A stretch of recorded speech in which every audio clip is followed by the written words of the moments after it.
بسم الله والحمد لله والصلاة والسلام على سيدنا رسول الله صلى الله عليه وسلم. أهلا ومرحبا بكم في قناة حمدي الدمرداش للتنمية. كل عام وأنتم بخير.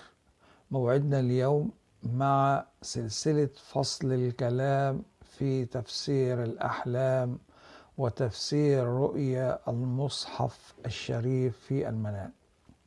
هل رأيت المصحف في منامك وتساءلت عن معناه؟ رؤية المصحف في المنام تحمل دلالات عظيمة ومبشرة، فقد ترتبط بالخير والهداية والرزق. فما تفسير هذه الرؤيا؟ وهل تختلف دلالتها بحسب الرأي؟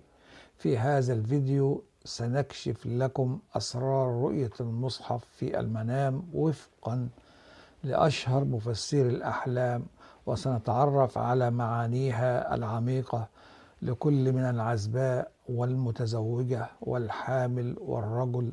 تابعونا لتكتشفوا التفاصيل الكاملة، ولا تنسوا الاشتراك في القناة وتفعيل زر الجرس ليصلكم كل جديد عن تفسير الأحلام. والسلام عليكم ورحمة الله.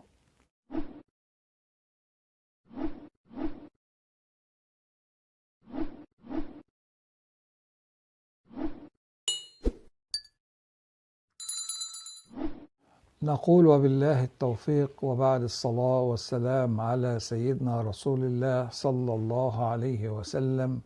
رؤية الرجل أنه يقرأ في المصحف في منامه رؤيا محمودة استشير إلى أنه شخص صالح وإلى محبة الله عز وجل له. رؤية الرجل القرآن الكريم في منامه يشير إلى صلاحه واستقامته وعمله بالأوامر الإسلامية والحفاظ على الدين والأخلاق الحميدة. رؤية الرجل أنه يفتح المصحف على صورة معينة في منامه بشرى باستجابة الله عز وجل له في دعائه. رؤية الرجل المصحف في منامه تشير الرؤية إلى خوفه من شيء معين أو متوقع حدوث شيء سيء أو أمر يسبب له ضيق أو هم أو خوف، فظهور المصحف في منامه يبشره بحفظ الله له وتبدل خوفه وجزعه أمنا وسلاما. رؤية الرجل أنه يشتري مصحف في منامه بشرى بنجاحه في المشروع الذي يفكر فيه. رؤية الرجل أن صفحات المصحف ممزقة ووقوعه